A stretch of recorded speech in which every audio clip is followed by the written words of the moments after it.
Hello and welcome to Community Kitchen Pembrokeshire. We are in the Cutchow showroom in Haverfordwest, and today we are joined by Becky Swift from Mamgu Welshcakes. I hope I'm not butchering that pronunciation. Spot on. What are we making today? Silly question. Today we're going to make a traditional Welsh cake. Awesome. This is our top seller. It's everybody's favourite. Yeah. Cool, and it looks really simple. So what have we got? We've just got... So we've got some flour here, sugar, butter, eggs, and we've got a mixture of currants and raisins in here. You can use sultanas, any other dried fruit you have available. And within the flour, we've got some mixed spices. Again, this is, I always say, preferential flavourings. Some people just use cinnamon, others use nutmeg, anything to give it a bit of warmth. Yeah. Okay. Any secret ingredients? Well, they wouldn't be secret, would they? No, I told true. you. True. Okay. So tell me about Mamgu. How did it all come about? It came about probably, I think about 2017, and we realised that you could go to markets and festivals and you could pick up a waffle, you could pick up a crepe, but you couldn't get a Welsh cake in a festival in Wales. So we just bought a griddle and came up with it was my Mamgu's traditional recipe, and as an alternative we created some different flavours as well, just to kind of see how it would go. And on the first ever one we did, we sold out halfway through the day, and that's when we realised we were onto something. Oh my god, where was this? This was in Picton Castle, the Christmas market. Yeah. Amazing. How long ago that must have been? Yeah, that was 2017, I think, around then. Yeah. Okay. And why Welsh cake specifically? Just because you saw that no one was doing it? A little bit of that. Also, it is such a staple for me personally. Growing up in Wales, you know, I'd come home and there would be fresh Welsh cakes baked by either my Mamgu or a friend's grandmother's. And it was just you go to the local market, there would always be hot traditional Welsh cakes there. So yeah, it was just, this is something that's quite similar to all those other sweet treats that are out there, and we sort of saw this opportunity that could be developed. So yeah. So you went from a small event into now 2 cafes, one in the St David's Cathedral, which is absolutely stunning, and Saundersfoot. Yeah. How do you go from just doing events and festivals to where you are now? By chance, and I'd say the restrictions of being in Pembrokeshire, we actually, when we started, we tried to find a commercial kitchen, but we couldn't. Oh. And it was me and a friend of mine, we both had hospitality experience, and we were offered a cafe instead. So we jumped on that opportunity. We started in Solva. It was a really cute little cafe. And we had this tiny, tiny room at the back that was like, we'll make the Welsh cakes out there, it'll be fine. It was, it's like, it was half the size of this table. It was tiny. The whole kitchen? No, for the Welsh cake side. And actually right. the other kitchen wasn't that much bigger either. So, yeah, so that was how it started. And then we quickly realized that that space wasn't going to be big enough at all. So we looked for another bakery unit, and then that's when we came across it was a unit in Croesgoch in the farm stores there, and we converted it into a bakery kitchen, and we thought this is going to be perfect, this will be amazing, it was like massive compared to what we were used to. And then COVID happened. Yeah. And yeah, spanner in the works. Kind of spanner in the works, but because of COVID, we actually developed our online shop. Right. We'd gone online only a few weeks previously, really, to COVID, and as things started to ease off a little bit, we were like, you know what? No, we'll push our online shop and see how that goes, and it just went crazy. So in terms of how much you do through the cafes and how much you do online, how much is it sort of split?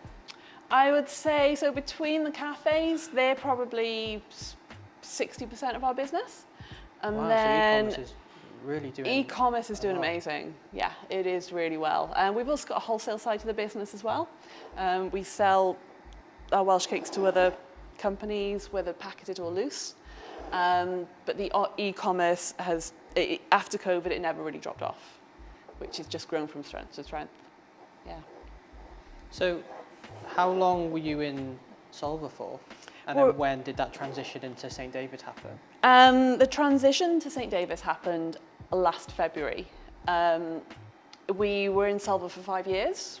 It was a great 5 years, quite turbulent because of COVID. So, yeah, and then we knew the lease was ending, so we had to find another property to keep the business going, keep everyone employed, and the opportunity came up to tender for St. David's Cathedral, so we jumped on it. And for anyone that hasn't been, it is absolutely gorgeous in there, like an absolute architectural wonder just to sit in and enjoy that cafe. We've been in multiple times when we've been out doing photography up that way in St. David's. We always stop in for lunch and we always have a great time up there. The food's great.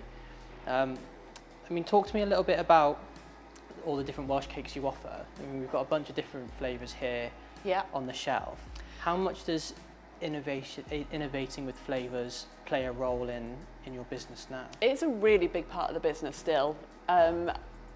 We have to continually look at the flavours we do, whether it's developing ingredients we're already using or whether it's coming up with whole new recipes.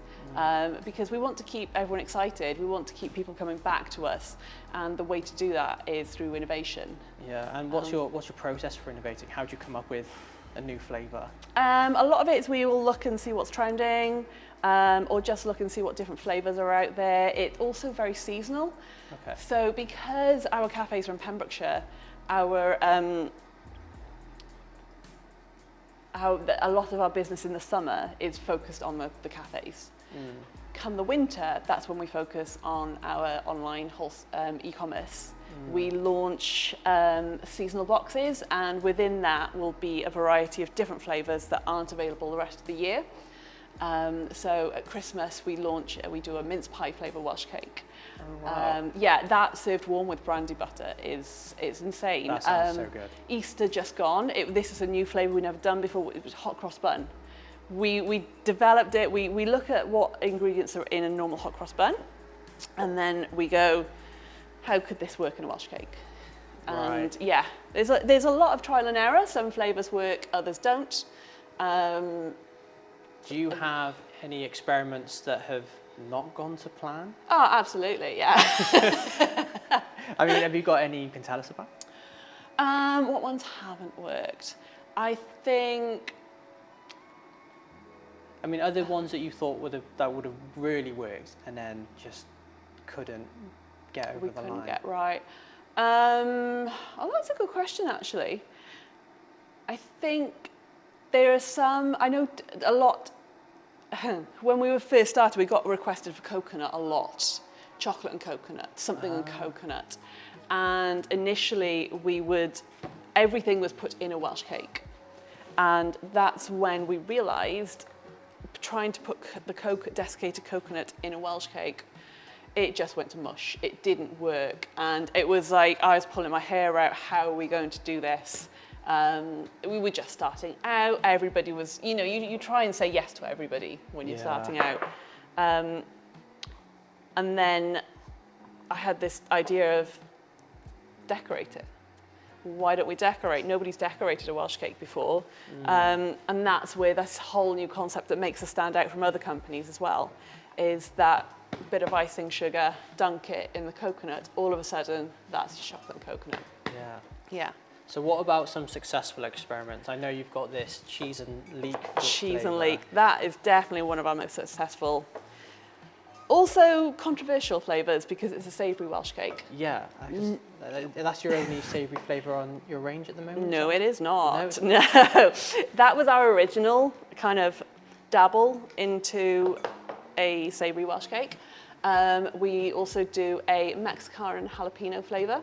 Oh, wow. Yeah, we serve those in our cafes with a veggie chili, sour cream, cheese. So almost like a kind of nacho-y dish. Right. We also do feta and olive. And we are currently working on a couple of others going forwards. And these are all available in the cafe? Yeah, they are, yeah. Oh my God, wow, yeah. okay. Yeah. That's so many. Yeah. And that's it's just the savoury ones. So that must be really exciting to play around with all those different flavours and. Absolutely, and it also gives like the chefs in the cafe something to work with as well. It's not just Welsh cake, Welsh cake, Welsh cake. It's okay. So here's a cool flavour. What can I do with this dish to turn it into something else? Yeah. Or even how do you evolve Welsh cakes beyond the traditional Welsh cake and keep it fresh and exciting and interesting for everyone? Yeah. We always say there's no such thing as a wasted Welsh cake. Obviously mistakes happen in the bakery or maybe in transit or something, or something might happen. And we know we can turn it into something else. They're quite a versatile product. We can do, what have we done in the past? We tiffin, it's a nice easy one to do. Right. Another one which is a really popular dessert dish is tiramisu. Oh, yeah. So turning the Welsh cakes into tiramisu, cheesecake as well as a base for the cheesecake. That's really cool. Yeah. Tiramisu, I'm almost salivating. And you dunk that in coffee and... Yeah, and smother it in cream. So what inspired you to open the cafes? I think it's a fantastic opportunity to not only showcase Welsh cakes and what we do, but also what Wales has to offer as a whole. I think as the Welsh were really proud and passionate when it comes to, say, rugby or singing. However, our food in Wales is incredible. We've got so many producers, whether it's drink, food, the farming industry is so vital to what we do in Wales. We should be shouting about it more. We've got so much good stuff to be proud about, and we should be. Yeah, and I think your cafes really do a great job of showcasing, I guess, Welsh cuisine and how to keep it interesting. And it's not, we can evolve it, and we can keep doing fresh and interesting things. Like you were telling me about the cheese and leek Welsh cakes with your breakfast. Yeah. For example, which is an amazing Welsh spin. That instead really of a hash brown.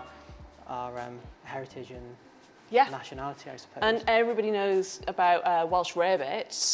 It's Welsh version of fancy cheese on toast, but why not make it with Stilton cheese instead? Let's make it exciting. With or you can make it hot and spicy, or put chilies in your cowl. Let's play around and have some fun with it. So can you tell me about some of your favourite local spots in Pembrokeshire? I know you've done a lot of these different types of events.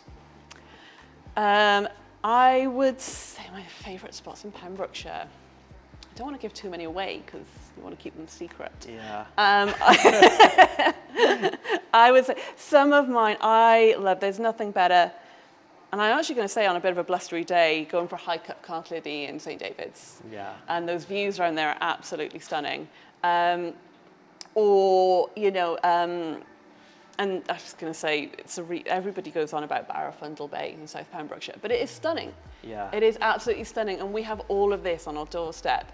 Last night after work, I met up with some friends, we got some chips, and we went down to Solva Harbour, and it was a beautiful evening, and we went for a swim, and we were all sat around going, this is why we live here. Yeah. It's wild, isn't it? It's just absolutely insane. I mean, it is so easy to take it for granted when it is on your doorstep, I suppose, but I mean, it is great to get out there and enjoy it. And enjoy living in it. So what's next on the agenda for Mamgu? Is there any exciting plans for the future? More cafes?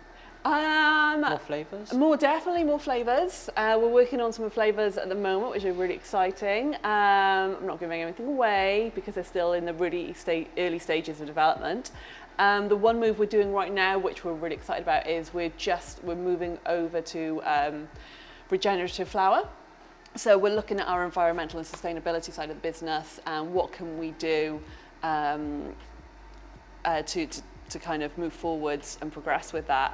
We've just moved to regen flour. We're in talks with a regen butter supplier. So we always try and get sources as local as possible.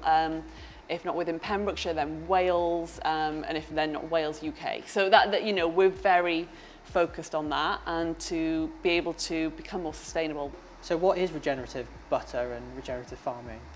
So regenerative farming is where there's a lot more emphasis on looking after the land and the soil on the farm. It's the way that farming has been and is going, the minerals and everything within the soil, they're getting worse and worse year on year. So regenerative farming looks at the healthiness of the land. Yeah, the healthiness of the land, the biodiversity within the land as well.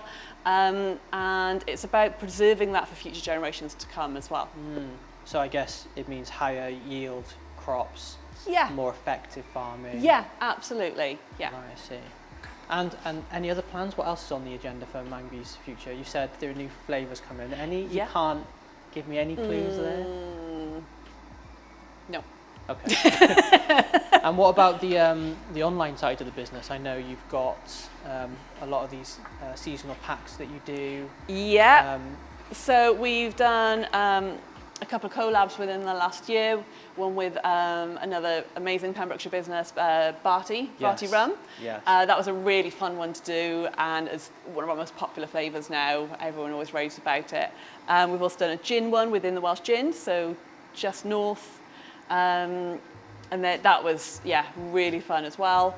And we're looking at now, we're currently developing our sort of Halloween box and our Christmas box at the moment. So there's going to be something that everyone always requests, but we're a little bit reluctant to do because it's very time consuming, but we're hoping to bring something like that back. So that can be something that we expect from Mamgu more, is this seasonality, fun, dynamic, constant evolution of new Welsh cakes. Yeah, absolutely, yeah. Okay. And so if you were to share any pieces of advice for someone starting a food-related business in Pembrokeshire, what can you tell us from your journey? I would say you're going to make mistakes, but that's okay. Yeah. Don't be afraid, just go. It's so daunting. That initial thing of maybe, even if you're doing it on the side, that step to you giving everything up to this is your business, this is how you're going to make your livelihood. Just try and have some fun and experiment, and you'll be surprised. One thing I will say about having a business in Pembrokeshire, the Pembrokeshire community is so supportive. We've got people who still come to our cafes now that we met at our very first market.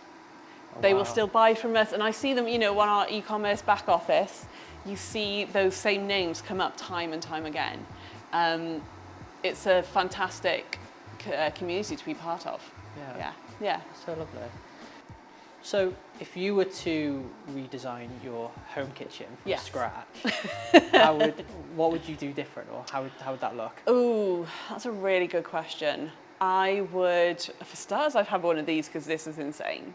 My husband is 6'3" and is forever banging his head on extractor pans. Right. So the fact that's the extraction is just wild. I love it.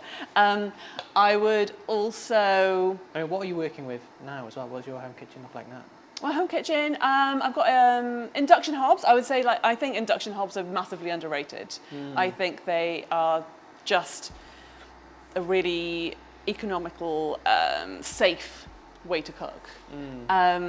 And when we bought our house, the kitchen in the house was there was mold everywhere. It was pretty rank. So we knew we had to kit it out straight away. So we didn't really, have a budget. As first homeowners, you never really do. And we also kind of rushed into it. But we've actually got quite a big kitchen space, so I would love to have an island in our kitchen, something that just because we've got like a breakfast bar, which again, love, but it becomes a dumping ground. But to be able to have an island that you can actually just work off would be, that would be the dream. Yeah. These look amazing. Yeah. Do I get the first taste test? Absolutely, yes you do. Okay. They are hot. Oh. How hot? Shall I look at the temperature on here? I think it's about, Oh my God. No fun. No, hot. They're good. Mm-hmm. Good. Yeah, Yeah. you cannot beat a fresh Welsh cake, can you? Yeah. No. Hot off the griddle. Well, Becky, thank you so much for coming in today. That was a great chat. These are amazing. Guys, you're going to have to come try some of these because they're phenomenal. Tegan, come through and grab a Welsh cake.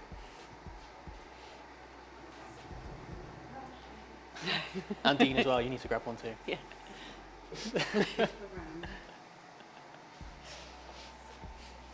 Yes. Oh, I should have just put them on the other side. Oh well. Yeah, thank you. No, thank you.